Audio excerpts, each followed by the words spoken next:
தங்க பிள்ளையே, இந்த வரம் தரும் வாராகி தாயானவள் உன்னிடம் தனிமையில் பேசுவதற்காக வந்திருக்கிறேன். இந்த பதிவு உன் கண்ணில் பட்டால் கட்டாயமாக நீ தனிமையில் கண்ணீர் வடிக்காமல் கேட்க வேண்டும்.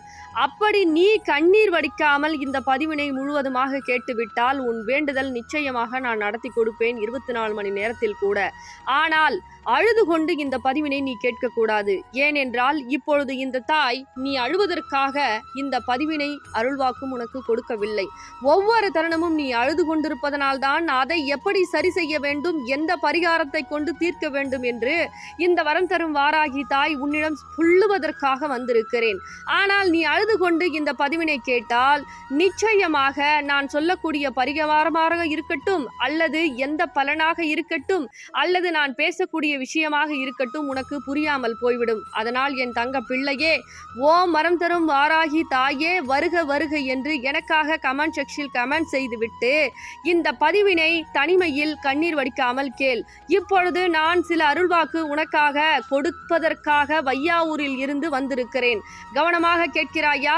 சில நேரங்களில் அதிகமாக அழுது கொண்டிருக்கிறாய். மனக்கவிரக்தியானது உன் வாழ்க்கையில் எப்படியாவது வாழவே விடக்கூடாது என்று சில சூழ்ச்சிகளும் செய்வனைகளும் செய்யப்பட்டு என் தங்க பிள்ளையின் தினந்தோறும் மனக்கவலைகளை அதிகரித்து கொண்டே இருக்கிறார்கள் சில உறவுகள். ஆனால் என் தங்க பிள்ளை எப்படியாவது சில விஷயங்களை, சில உறவுகளை திருத்திவிட வேண்டும் என்று போராடி கொண்டிருக்கிறது. அதுவும் இந்த பணப்பிரச்சனை என்பது என் தங்க பிள்ளைக்கு அவ்வளவு விஷயங்கள் இருக்கிறது. ஒவ்வொரு நேரமும் பல இழப்புகளை அதிகமாக சந்தித்து கொண்டிருக்கிறதே தவிர பலன்களை எதையுமே என் தங்க பிள்ளை இன்று வரை சந்திக்காமல் தான் இருக்கிறது.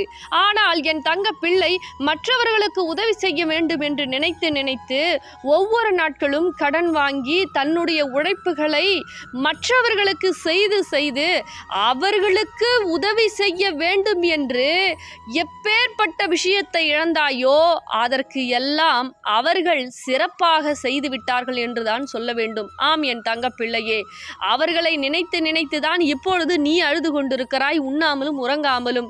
என் உழைப்பு போய்விட்டதே, என் வார்த்தைகளும் என்னுடைய கனவுகளும் கலைந்து விட்டதே, என்னுடைய பணத்தை இழந்தாலும் பரவாயில்லையே, என்னுடைய நல்ல மனதை எப்பேற்பட்ட விஷயங்களால் அவமானப்படுத்த வேண்டுமோ அவ்வளவு என்னை அவமானப்படுத்தி விட்டார்களே. நான் அதையெல்லாம் செய்திருந்தாலும் கூட நான் தாங்கி இருந்திருப்பேனே. ஆனால் எதுவுமே செய்யாமல், எந்த தவறுமே செய்யாமல் உண்மையாகவும் நேர்மையாகவும் இருந்ததால் இப்பேற்பட்ட பாவத்திற்கு நான் ஆளாகி விட்டேனே.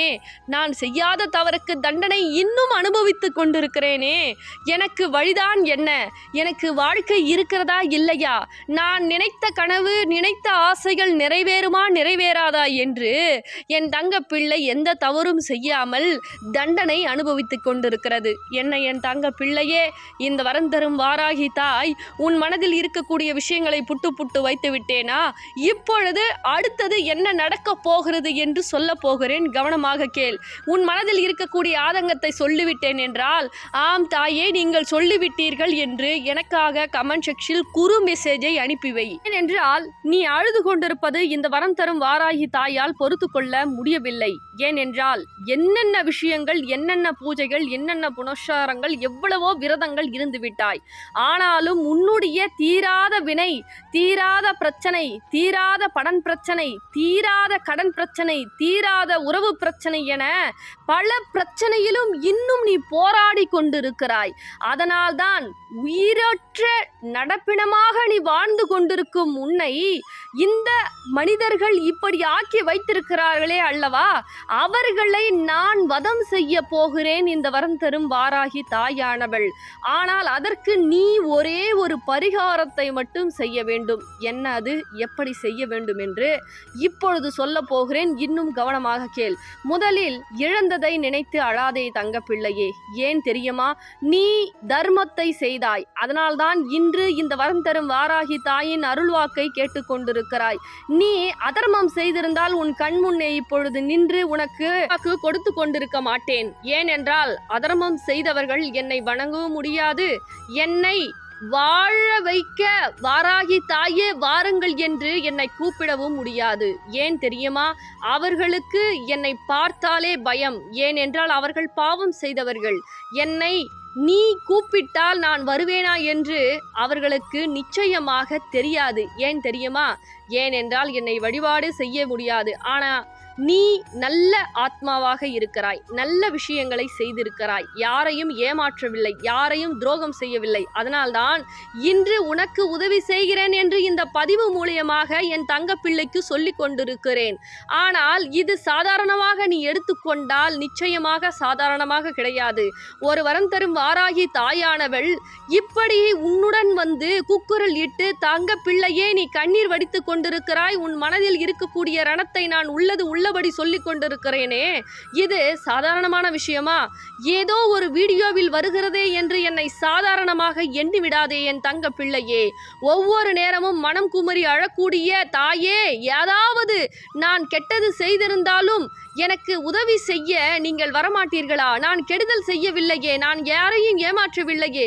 தர்மம் நிலைக்காதா? நீதி நிலைக்காதா? அப்பொழுது ஏமாற்றுபவர்களுக்கும் பொய் சொல்லுபவர்களுக்கும் ஏமாற்றக்கூடிய மனிதர்களுக்கு மட்டுமே காலம்தானா? அப்படி என்று நீ கூக்குரல் இட்டு கண்ணீர் குமிரி அழுகிறாய். அதனால்தான் இப்பொழுது அப்படி செய்பவர்களுக்கு கர்மவினை சிறப்பாக செய்யும் என்பதை மறந்து விடாதே. நீ இப்படி மனம் குமரி அழுகிறாய். உதவி செய்தவர்கள் உன்னை உதாசீனம் செய்து விட்டாலும் உன்னுடைய உணர்வுகளை புரிந்து நான் உதவி செய்யலாம் என்று இந்த வரம் தரும் வாராகி தாய் இன்று உன் கண்முன்னே பேசிக் கொண்டிருக்கிறேன். இப்படி நான் சொல்கையில் அதை சாதாரணமாக எடுத்து விடாதே. எப்பொழுதுமே ஒரு பானை சோற்றுக்கு ஒரு சோறுதான் பதம். அதே போல்தான் உனக்கு நான் சில நேரங்களில் கனவில் வந்து சொல்லிவிடுவேன், சில நேரங்களில் வீடியோவின் மூலமாக சொல்லிவிடுவேன், சில மனிதர்கள் மூலியமாக நான் வந்து சொல்லிவிடுவேன். இப்பொழுது வீடியோவின் மூலமாக உனக்கு உணர்த்துவது என்ன தெரியுமா?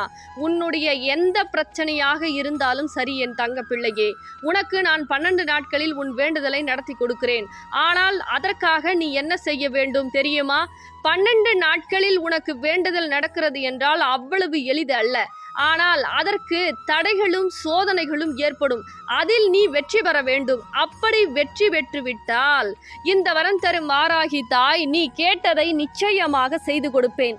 ஏன் இதற்கு இந்த 12 நாட்கள் சோதனை? உனக்கு ஒரு விஷயம் வேண்டுமென்றால் நீ முதலில் அதற்கு தயாராக வேண்டும். ஏனென்றால் இப்பொழுது இழந்ததை நினைத்து நீ கண்ணீர் வடித்துக் கொண்டிருக்கிறாய். அதிலில் இருந்து உன்னை மீட்டெடுக்க வேண்டும். அதே போல் சில விஷயங்கள் ஆழமாக படுத்தி உன்னை அவ்வளவு ரணப்படுத்தி வைத்திருக்கிறது. அதற்கு நீ அள்ளி அள்ளி கொடுத்தாய் அல்லவா? அவர்கள் மருந்து போட போவதில்லை. இந்த அன்னை வாராகி, வரம் தரும் வாராகி தான் உனக்கு மருந்து போட போகிறேன். அதனால் இந்த 12 நாட்கள் உனக்கு நான் கொடுக்கக்கூடிய கால அவகாசம் இதற்கு தானே என்பதை மறந்து விடாதே. முதலில் ஏமாற்றிய எண்ணமும் ஏமாற்றக்கூடிய மனிதர்களையும் நீ மறக்க வேண்டும். அப்படி மறந்தால்தான் இந்த பூஜையை செய்ய முடியும். மறந்துவிட்டால் அவர்களுக்கு தண்டனை எப்படி கிடைக்கும் தாயே என்று நீ கேட்கலாம். ஆனால் அதற்காக நான் இருக்கிறேன். உன்னை சரி பண்ண தெரிந்த எனக்கு அவர்களை ஏமாற்றியவர்களை சரியான பதிலடி கொடுக்க தெரியாதா என் தங்க பிள்ளையே? நிச்சயமாக உடனுக்குடன் உன் கண்முன்னே இந்த 12 நாட்களில் ஏமாற்றியவர்களுக்கு அனைவருக்குமே தண்டனை கிடைக்கும் என்பதை மறந்து விடாதே. ஒவ்வொரு நேரமும் நீ உண்மையாக உழைத்திருக்கிறாய், உண்மையாக அன்பு வைத்திருக்கிறாய். உன்னுடைய உணர்வுகளை புரிந்து கொள்ளாமல் உதவிகளை வாங்கி கொண்டு அவர்கள் அனைத்தையும் சாப்பிட்டு விழுங்கிவிட்டு இப்பொழுது உன்னை நடுத்தெருவில் நிற்க வைத்திருக்கிறார்கள். அவர்கள் எப்படி நீக்க போகிறார்கள் என்று இந்த 12 நாட்களில் உனக்கு காட்டிக் கொடுப்பேன். ஆனால் நீ என்ன செய்ய வேண்டும்? நம்பிக்கையோடு பச்சை நிற ஆடையை அணிந்து கொண்டு பச்சை துணியில் 1 ரூபாய் நாணயத்தை முடி போட்டு உன் இல்லத்தில் இருந்து, எப்படி என் தங்க பிள்ளையே, நீ கிளம்பும் பொழுது பச்சை நிற ஆடையை அணிந்து கொண்டு பச்சை துணியில் 1 ரூபாய் நாணயத்தை முடி போட்டு கொண்டு இந்த வரம் தரும் வாராகி தாயை தேடி வர வேண்டும். புரிகிறதா? நீ தேடி வந்தால்தான் நான் உன்னை தேடி வருவேன். ஏன் தெரியுமா? என்னை கூப்பிட்டால் தான் நான் வருவேன். அதனால் நான் செங்கல்பட்டு வையாவூரில் வரம் தரும் வாராகியாக, மகாலட்சுமி சொரூபமாக உன் பண பிரச்சனை, கடன் பிரச்சனை, செய்வினை பிரச்சனை, அனைத்து பிரச்சனையும் சரி செய்ய இங்கு என்னை வந்து உன் இல்லத்திற்கு கூட்டி செல். என்னை கூட்டி செல்வதற்கு நீ பச்சை நிற ஆடையை அணிந்து கொண்டு வர வேண்டும். அப்படி நீ அணிந்து கொண்டு வந்தால்தான் உன்னுடன் நான் வருவேன். ஏன் பச்சை நிற ஆடையை அணிந்து கொள்ள வேண்டும்? கருப்பு நிறத்தையும் அதே போல் அனைத்து விஷயங்களையும் நீ தோற்றிருக்கிறாய். அதனால்தான் பச்சை நிற நீ வரும்பொழுதே வெற்றியோடு வர வேண்டும். அப்படி நீ வெற்றியோடு வந்தால் என்னை நிச்சயமாக உன் இல்லத்தில் நீ கூட்டி செல்வதில் வெற்றி அடைந்து விடுவாய். அந்த வெற்றியானதே உனக்கு முதல் படி. வெற்றி கூட்டி செல்வதிலே உனக்கு வெற்றி கிடைத்து விட்டால் உன் வாழ்க்கையில் உனக்கு வெற்றி கிடைக்காதா? நம்பிக்கையோடு வா என் தங்க பிள்ளையே. நான் செங்கல்பட்டு வையாவூரில் இருக்கிறேன். என்னை கூட்டி சென்று எப்படி கூட்டி செல்ல வேண்டும்? ₹1 நாணயத்தை பச்சை துணியில் முடி போட்டு கொண்டு வந்து பச்சை நிற ஆடையை அணிந்து கொண்டு இந்த வரம் தரும் வாராகி தாயின் ஆலயத்தில் சூலத்தில் கட்டிய பிறகு இதோ தெரிகிறது பார் இந்த வராகி நாணயம். இதுதான் உன்னுடைய இல்லத்தில் மிகப்பெரிய அற்புதங்களை 12 நாட்கள் செய்ய போகிறது. நான் உயிரோடு இதன் மூலியமாக தான் உன் இல்லத்திற்கு வரப்போகிறேன். நீ கேட்டதெல்லாம் அள்ளி அள்ளி இந்த நாணயத்தின் மூலியமாக உன்னுடன் உயிருடன் வந்து உனக்கு தேவையான விஷயத்தை செய்து தேவையில்லா மனிதர்களை விலக்கி தேவையற்ற விஷயத்தை உன் எண்ணத்தில் இருந்தும் உன் இல்லத்தில் இருந்தும் வெளியேற்றி உனக்கு நல்லவையும் மங்களத்தையும் செல்வத்தையும் கொட்டு கொட்டு என்று கொட்டி உன்னுடைய ஆசைகளை நிறையாசியாகிவிட்டு சென்றார்கள் அல்லவா? அவர்களுக்கெல்லாம் தண்டனை கொடுத்து உன் ஆசையை நிறைவேற்றுவதற்காக இந்த வரம் தரும் வாராகி தாயானவள் உன் இல்லம் தேடி வரப்போகிறேன். அதனால் பச்சை நிற ஆடையை அணிந்து கொண்டு என்னை தேடி ₹1 நாணயத்தை பச்சை துணியில் முடிபோட்டு கொண்டு வந்து இந்த சூலத்தில் கட்டிய பிறகு இந்த நாணயத்தை எப்படி பூஜை செய்ய வேண்டும் என்று என்னுடைய தங்கப்பிள்ளை இங்கு சொல்லும். அதை சொல்லியே அதே போல் நீ 12 நாட்கள் உன் இல்லத்தில் வழிபாடு செய்யும் பொழுது பல மாற்றங்கள் பல அற்புதங்கள் இந்த தாய் உனக்காக செய்து கொடுப்பேன். இது சத்திய வாக்கு. ஆனால் என்னை தேடி ஓடோடி வர வேண்டும். அப்படி வருகையில் வந்த பிறகு என்னை கூட்டி செல்ல வேண்டும். அப்படி நீ கூட்டி சரியான முறையில் சென்று விட்டால் 12 நாட்கள் நீ எந்த பிரச்சனைகள் இருந்தாலும் நிச்சயமாக உனக்கு நான் செய்து கொடுப்பேன். பலன் கட்டாயமாக இருக்கிறது. நீ வருகையிலே உனக்கு பல தடைகள் ஏற்பட்டாலும் இந்த ஓம் வரம் தரும் வாராகியே நமக என்று மந்திரத்தை சொல்லிக்கொண்டே ஓடோடி வா என்னை பார்க்க. நிச்சயமாக 12 நாட்களில் உனக்கு பல மாற்றங்கள் ஏற்படும். பல அற்புதங்கள் நடக்கும். ஏன் என்னை பார்க்கும் பொழுது என்னை வீடியோவில் பார்க்கும் பொழுது நான் செய்த அற்புதங்கள் பல பேர் சாட்சி சொல்லி இருக்கிறார்களே, அதை இன்னும் நீ கண்குளிர மண் குளிர பார்த்துதானே இருக்கிறாய். இன்னும் பல அற்புதங்களை நீ பார்க்க போகிறாய். பல அதிசயங்கள் உனக்கே நடக்க போகிறது. நீயே சாட்சி சொல்ல போகிறாய். அதனால் என் தங்க பிள்ளையே என்னை தேடி ஓடோடி வா. 12 நாட்களில் பல அற்புதங்களை செய்து உன்னையும் சாட்சியாக நிற்க வைப்பேன் இந்த வரம் தரும் வாராகி தாய். நம்பிக்கையோடு வா. நல்லது மிகப்பெரிய மாற்றம் உனக்கு ஏற்படுத்தி கொடுப்பேன். அதனால் உடனடியாக என்னுடைய திருத்தலத்திற்கு நீ பச்சை நிற ஆடையை அணிந்து கொண்டு என்னை தேடி ஓடோடி வா. பிறகு உன்னால் முடிந்தால் உனக்காக நான் செய்யக்கூடிய விஷயங்கள் பல அற்புதம். அதனால் நீ இப்பொழுது இந்த பதிவினை ஒரு 3 ஷேர் செய். ஏனென்றால் என் புகழை நீ 3 நபருக்கு ஷேர் செய்யும் பொழுது உன்னுடைய வெற்றியானது 3 நாட்களிலே கூட நீ வழிபாடு செய்யும் பொழுது நான் முடிவு செய்து விடுவேன் உன்னுடைய வெற்றியை. அதனால் என் புகழை பரப்பு. நிச்சயம் வெற்றி வெற்றி வெற்றிதான் தங்க பிள்ளையே. உடனடியாக என்னை தேடி வா. உடனடியாக உனக்கு நல்ல மாற்றங்களும் நல்ல செய்திகளும் உன் இல்லத்தில் நீ இழந்த சந்தோஷத்தை அனைத்தையும் மீட்டு கொடுப்பேன் என் தங்க பிள்ளையே. தங்க பிள்ளைகளா, நம்ம வரம் தரும் வாராகி ஆலயத்திற்கு வரக்கூடிய தங்க பிள்ளைகள் அனைவருக்குமே வேண்டுதல் நடத்தி கொடுக்குறாங்க நம்ம அம்பாள். உங்களுக்கும் அது போல நடக்கணும் அப்படின்னா நீங்க செய்ய வேண்டிய ஒரே காரியம் பச்சை நிற ஆடை அணிஞ்சிக்கிட்டு பச்சை துணியில ₹1 நாணயத்தை முடி போடணும். இது எப்படி போடணும் அப்படின்னா இங்க வந்து போடக்கூடாது. அதே போல போட்டு முடி போட்டு இல்லத்துல வைக்க கூடாது. வரம் தரும் வாராகி ஆலயத்துக்கு எப்போ நீங்க கிளம்ப போறீங்களோ அப்ப முடி போட்டு மஞ்சள் குங்குமம் வச்சு கற்பூர ஆரத்தியை எடுத்து நீங்க கட்டாயமா கோவிலுக்கு வரும்பொழுது தடை ஏற்படாது. கரெக்டா வருவீங்க. அதே போல இங்க சூழ வரம் தரும் வாராகி ஆலயம் சூழலும் இருக்கும். அதில் கட்டிட்டு வரம் தரும் வாராகி நாணயம் உங்க பிரச்சனையை சொல்லி அம்பாள் கிட்ட பாதத்துல அந்த நாணயத்தை வச்சு பூஜை போட்டு உங்களுடைய வேண்டுதலை சொல்லி நீங்க அந்த நாணயத்தை 12 நாட்கள் வழிபாடு செய்யணும். அப்படி வழிபாடு செய்யும் பொழுது பணப்பிரச்சனை, கடன் பிரச்சனை, செய்வன பிரச்சனை, உறவு பிரச்சனை எதுவாயினும் அம்பாள் 12 நாட்கள்ல உங்களுக்கு தீர்வு தராங்க. அதனால நம்பிக்கையோடு வாங்க. 12 நாட்கள்ல உங்களுக்கு வேண்டுதல் நடக்கும். சரிங்களா தங்க பிள்ளைகளா? இந்த பதிவு உங்களுக்கு பிடிச்சிருந்தா மற்ற தங்க பிள்ளைகளுக்கு ஷேர் பண்ணுங்க. ரொம்ப சந்தோஷம்.